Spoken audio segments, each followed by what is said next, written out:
ভাই যদি রাত 10টা পর্যন্ত বাড়ির বাইরে থাকতে পারে তাহলে আমি কেন পারবো না?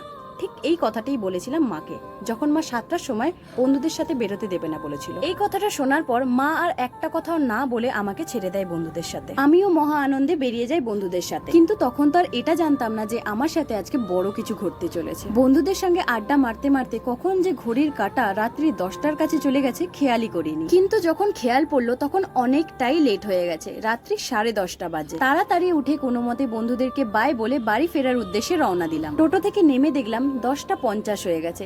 আর 15 মিনিট হাঁটলেই আমার বাড়ি। আর দেরি করলাম না, হাঁটতে শুরু করলাম। আমার বাড়ির ঠিক আগেই একটা রাস্তা পড়ে। দিনের বেলা ওই রাস্তাটায় তেমন কিছু লোক দেখা গেলেও রাত্রি 8টার পর কোনো লোকই সেখানে থাকে না। রাস্তাটা পুরো ফাঁকাই পড়ে থাকে। 5 মিনিট ধরে হাঁটার পরে আমি যখন ঠিক ওই রাস্তাটার কাছে এসে পৌঁছালাম, আমার মনে হতে লাগলো কেউ আমাকে ফলো করছে। পেছন ঘুরে দেখলাম তো কাউকেই দেখতে পেলাম না। ভাবলাম এটা আমার মনের ভুল, তাই আবার হাঁটতে লাগলাম। হাঁটবার জন্য দুপা এগিয়েছি, হঠাৎ করে একটা শব্দ শুনলাম, একটা হর্নের শব্দ। পেছন ঘুরে তাকাতেই দেখলাম দুটো ছেলে বাইকে করে আস্তে আস্তে করে আসছে। ছেলে দুটোকে দেখে আমি ভীষণ পরিমাণে ভয় পেয়ে গেলাম আর চলার গতিবেগ বাড়িয়ে দিলাম, কিন্তু এতে কোনো কাজই হলো না। ছেলে দুটো নিজেদের বাইকের স্পিড বাড়িয়ে দিল। এটা দেখার পর ভয়তে আমার পা আর চলছেই না।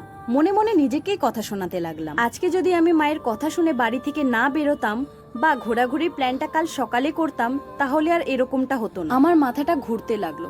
ভাবলাম আজকেই হয়তো আমার শেষ দিন, হয়তো আর কখনো মায়ের সঙ্গে আমার দেখা হবে না। আমি মনে মনে এইসবই ভাবছিলাম, হঠাৎ দেখি একটা টর্চের আলো আমার সামনে দিয়ে আসছে। দূর থেকে অতটা কিছু বুঝতে না পারলেও যখন আলোটা একটু কাছে এলো তখন দেখলাম ওই আলোটা নিয়ে আমার মা আর ভাই আসছে। মা আর ভাইকে এভাবে দেখার পর আমার যেন প্রাণটা ফিরে এলো। ছুটে গিয়ে মাকে জড়িয়ে ধরলাম, বললাম সকালের জন্য সরি মা, আর কোনোদিন তোমার কথার অবাধ্য হব না। যাওয়ার সময় একবার পেছন ঘুরে তাকাতে দেখলাম বাইকটা আর দেখা যাচ্ছে না। এই জন্যই বলে বাবা মা যা করে ভালোর জন্যই করে।